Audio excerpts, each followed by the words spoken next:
Good afternoon and welcome to today's webinar, GDPR 1 Year and Counting. My name is Graham Clark. I'm the Sales Director at Capita IT Professional Services and I'll be your host today. Joining me is David Marsh, a Senior Member of our GDPR and Data Services practice, who will be taking us through the next 20 minutes or so. Before I hand over to David, let me just start with an opening statement. In May 2018, GDPR, the strictest privacy regulations in the world with substantial penalties, which we'll highlight later on, comes into effect. GDPR will have a global impact no matter where you trade from. If you process the personal data of EU nationals, you'll be subject to these laws and the punitive penalties for breaching them.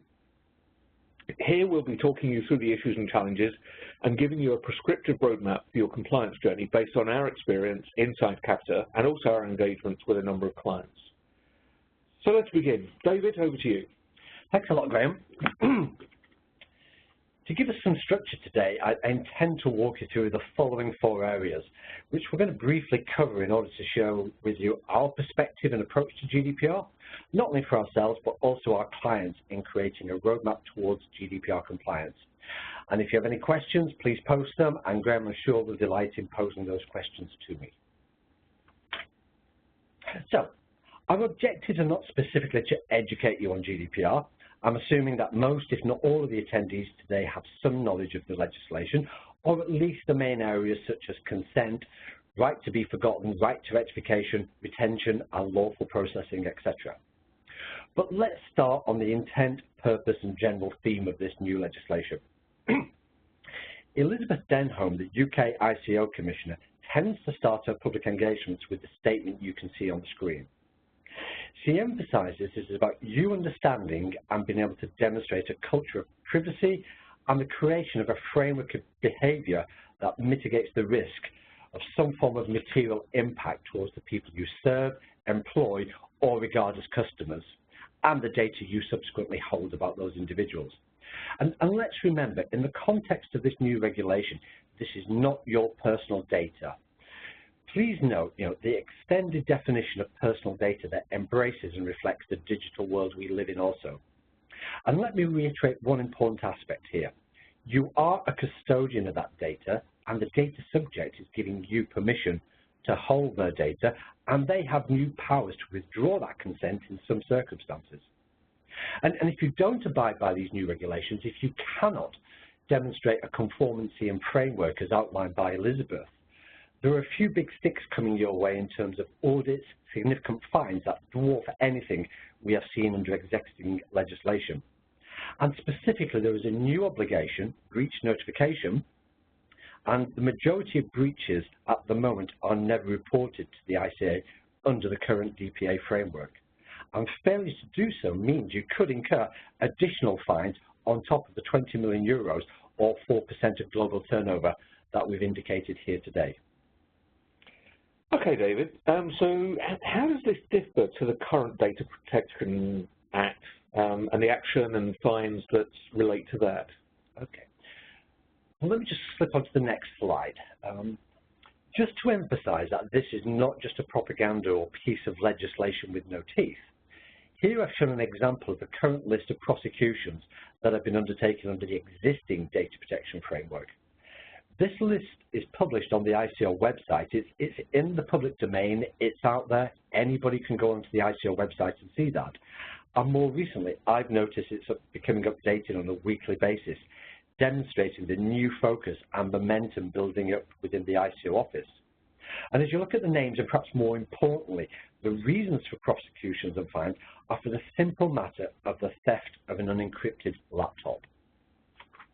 The common theme here is all have demonstrated a lack of care or negligence or lack of consideration or the misuse of personal data in a manner that it was not intended to be used for. And it can be that simple. And with today's new regulations, as stated before, you will have to report to the ICO within 72 hours. And I think there's been a couple of good examples very, very recently, whereby obviously TalkTalk is the one that we all know about, but also Flybe have just been fined for the misuse of information. So the emphasis is building quite considerably here, Graham.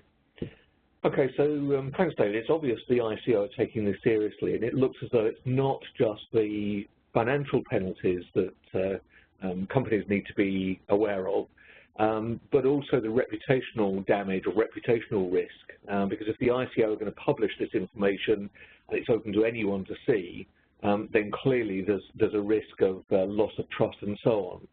So clear that we need to take this seriously, our clients need to take this seriously. So what do you think our clients need to be doing, and do you think many of them are currently prepared? Yeah, as we've been talking, Graham, through, we believe this is an opportunity to approach this in a manner which can demonstrate tangible, realizable benefits in how you approach compliance. And we believe that GDPR is just the spotlight to address a series of interconnected problems. Following on from your point there, trust and integrity, how you're perceived externally and act internally. I think we'd all have a very dim view of any organization that wasn't transparent in the manner in which it derives data, collects and uses that data. From a retention perspective, in this digital world where data is now measured in petabytes and beyond, collecting, managing and analyzing your own outdated personal data has major implications for any organization's overheads, the cost of ownership, and it exponentially increases the risk of exposure and downstream liabilities. And on that subject, risk and liabilities, I doubt there's an organization or individual who's not using a cloud application provider, a third-party services organization offshore, or an externally hosted data center. All of these have major implications for the possible loss of intellectual properties, the liabilities for misuse, and the commercial value and risk that your organization is accountable for by using these third parties. It's important to actually understand from security and the proliferation of data within your organization that you must understand where your data is. And what we've identified as part of our sort of analysis is that 90% of data breaches will occur in what we call the shadow data environment. And if it isn't part of the main data environment, then erasing it, amending it, securing it is going to be a very, very difficult process. And following on from your point, where are we in terms of UK GDPR readiness? We had access and have seen this report that we identify here.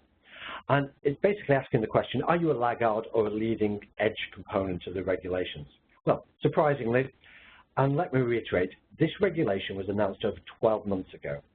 And we now have literally on the anniversary of all organizations, on the anniversary of this, all organizations having to demonstrate tangible actions and processes that support the principles and articles of this legislation within the next 12 months. And here, as you can see, only 18% of organizations believe they already complied. Over 35% are saying we are planning to have a plan. So I would infer from this report that the majority of organizations are looking at the next few months with some degree of trepidation and a lot of hard work, or are simply in denial. And additionally, as part of this survey, 58% of respondents felt that in May 2018, if they were audited by the ICO, they would very likely be prosecuted or certainly admonished by the ICO for the lack of compliance. And as we know, Graham, there are many individuals, activists, pressure groups, oversight organizations that will be waiting for midnight on the 24th, 25th of May to exercise their new rights. Yeah, absolutely, David. I mean, both you and I have met a number of clients already and talked about this, and we're hearing various stories about what people think is going to happen. But obviously within our own organization as well, we have a major exposure to GDPR. So what's the current viewpoint of Capita and our positioning with regards to the regulation? So let's not get too overwhelmed. As I said at the start of this, we believe this can be a series of positive initiatives to resolve a pressing business problem.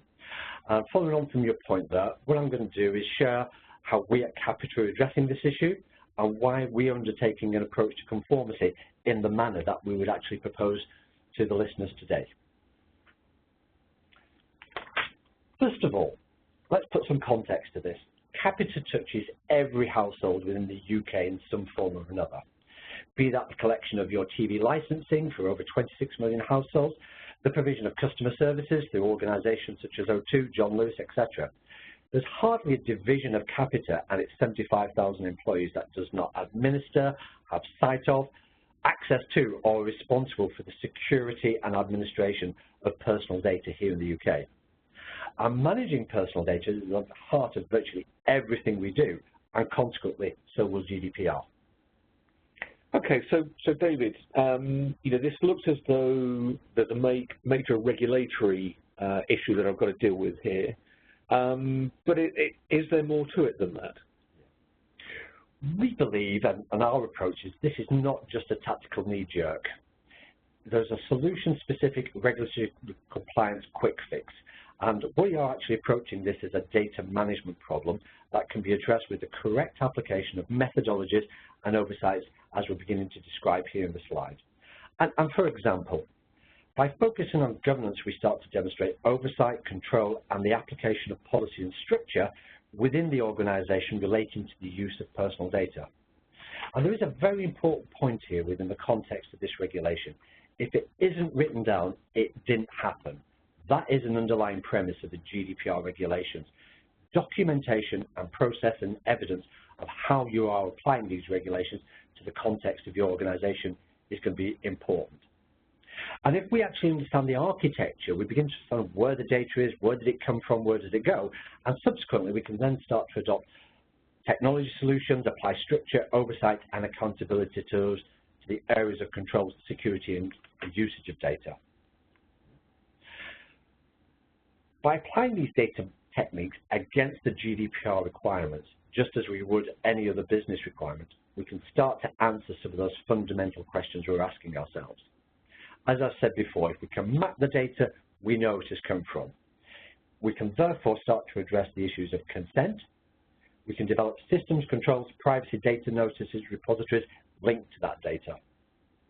If we know who has the data and where the data is, we can start to address control, security, rectification, amendment, and so on. And subsequently, we can start to define an appropriate solution or roadmap based on what we know about our data requirements and the specific GDPR requirements, which I'm highlighting here in terms of the right to be forgotten, the right of access, consent to collect and use data. These are the broad GDPR principles, and if we understand where our data is, we can then start to apply policy, process, and deliverables to this. Okay, so that makes sense, David, but it does sound as though it's pretty complex and a big challenge. And I would guess, again, from the conversations that we've had, a lot of our clients are saying, well, where do I start with this? So can we break this down maybe into a couple of areas so that people know, how do I start and what action should I be taking? Okay. So, first point I'd like to make is there is no one-size-fits-all. Capita is one of the largest data processors in the UK. The data that we manage both for our customers and ourselves is both complex, sensitive, and varied. We had to define the risk and consequences of using that personal data within an organization and how we would mitigate that risk, and also undertake an interpretation of the legal regulations into a framework of policy, process, and actionable, and I'll emphasize the point here, auditable activities to support and demonstrate compliance. That is your first step, that initial interpretation, because there are some very black and white aspects of this new legislation which we can action now, as well as some grey areas where there is some ambiguity, and that will require a degree of interpretation and guidance from the ICO, but ultimately case law as this new regulation starts to take effect within our country. The second step, creation of policy, defining, developing, and publishing that policy and process in how you will deal with, as an example, subject access requests, or how long you keep the data, or how you will demonstrate a secure environment, and, going back to that first point that we started off with, demonstrate a culture of privacy and control of how you will manage data. And in the unlikely event of having to notify the ICO, what is your breach notification process and who does it impact within the organization and who should be involved in that breach notification process? And then the third step, application of the policy through actionable processes. Data mapping, the asset registers, how you're going to erase data from your systems, or how you're actually going to demonstrate and apply it as an example, the Cyber Essentials. I'm going to give you an example here of how we've done this at Capita. All 75,000 employees must undertake online DP training. We must pass a series of questions and we must recommit to the application of the policies and procedures of our respective divisions. It's done on your first day here at Capita and then every 12 months thereafterwards. We record it, it's auditable, and those who fail to undertake the training are followed through in a very aggressive manner to ensure that there is compliance and that that training is undertaken. That's just one example of executing and applying the policies and procedures. Okay, so to summarise, David, what we're saying there is interpret the regulations and how they apply specifically to your organisation, look at the creation of policies and processes within the organisation, and then look at how we actually execute that. So that kind of makes sense. But again, it looks as though it covers a whole series of areas. So can you give me some ideas from Capita's viewpoint, the kind of things we have to look at? So I think do not underestimate the scale and size of the complexity of that first and second step. Here I'm sort of showing an extract of the key deliverables from the Capita GDPR compliance program, which is being driven by our own group DPO and her staff. As you will see, we've already undertaken and translated the context of GDPR for our organisation, and we are going through the definition of policies and processes, much of which is already based on our existing DPA regulations, and we've been doing this since the announcement last year. So we're already building up an incredible repository of intellectual policy experience across a vast array of environments. And of course, this is content that is repeatable and can be used for others. And more importantly, it is intellectual property policy that is more than just academic or high-level legal interpretation. And it will and can be held up to audit by the ICO. Okay, thanks, David. So that means, obviously, as Capita, we've built up a considerable amount of intellectual property and understanding what happens here. So how can we use that to help our clients get started with their journey to compliance? For our existing customers as well as potentially new customers, we've developed something called the GDPR Toolkit. So I'll just very briefly take you through some of the sort of highlights and key deliverables of that. We've developed this three-phase approach to baselining and understanding the current position of your organisation and how we can help you identify the gaps and develop that subsequent roadmap of actions and end products that you need to apply between now and May 2018. In phase one, the discovery approach, based on our 6 dimensions of conformance, we can assess, subjectively score, and begin to isolate both governance, policy, process, and technology into a unifying solution that is appropriate to your definition of conformance for your organisation. Utilising our GDPR radar, we can further deep dive into and isolate the specific solutions, deliverables, and end products that you need. So here's a whole mixture of analysis, investigation that we can start to undertake and develop that as is GDPR compliance policy for your organisation. In the analysis phase, we'll undertake a thorough review of where you are now, the personal information you currently have, where it's processed, where it's stored, and then start to leveraging our intellectual capital. We can review your existing policies against the new and begin to identify the compliance gaps. In our final phase, recommendations, we will highlight and very clearly articulate to you where your gaps are. We will give you an example roadmap for your compliance journey and the deliverables, and we can also develop, document, and start to populate something that we call our GDPR compliance portal, which will help you understand where your gaps are, where the high-risk areas, and who has responsibility within the organisation. So, great, and summary. So thanks, David. I think we've both been in various meetings with a number of different clients, as well as looking at what we're doing internally within Capita itself. And I think what I'm seeing from this, David, now is it's not just a need to meet a regulatory requirement. There's actually some much bigger opportunity coming out of this as well, not least of which is the opportunity to create or refine an ongoing data strategy. So This isn't only driven by GDPR, but is a real opportunity to create real value within our clients' businesses. So just to wrap up, I know we're getting towards the end of the time here. Before I hand over to Hannah, just wanted to say we'd be delighted to meet with any of you following this webinar and to take you through more detail and discuss just exactly how we can support you on your journey to compliance. So thank you very much for your time today. I hope you found the session to be useful. Hannah, I'd like to hand over to you for any questions.